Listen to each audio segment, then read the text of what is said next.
What's up, guys? I just want to talk about how incredibly important footwork is. So he teeps me, right? I throw a kick.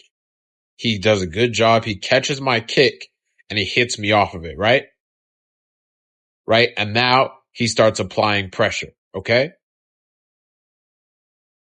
But now watch how I end up with my back to the center and him on the ropes, right? So look at this again. We'll watch it real quick, right?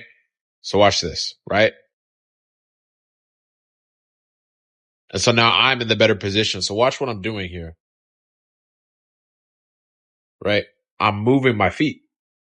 I'm shuffling, and I'm angling out so that even though I started in a bad spot, I ended up in a great spot and I was able to get all of those shots back, knee him a few times, clinch him a few times, and control the rest of the fight, right? So again, right, it's sometimes, right, you get caught, right? Like that's the game. Sometimes you get caught and you get put into a bad position, but it's now, okay, are you gonna shell up and just let him tee off on you? Or are you going to throw back and give him something to think about and then work your way out of there, right?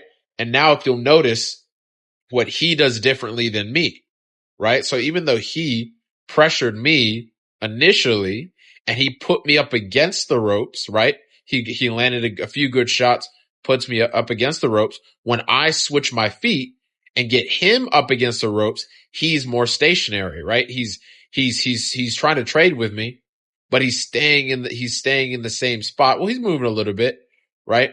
But he's not getting completely off the ropes. And part of that is, I was pressuring him and trying to not let him do that, right? So there's always going to be a give and take with these things. But once again, right, footwork is so important. Footwork is so important. So if you can move your feet, you can keep yourself from being in bad situations. And then you can also get yourself out of bad situations if you so happen to be there, right? So again, hits me, right? Hits me a few times. I'm moving and hitting at the same time so I can gain the advantage and regain control of the fight as opposed to staying in one spot and just letting Parker tee off on me.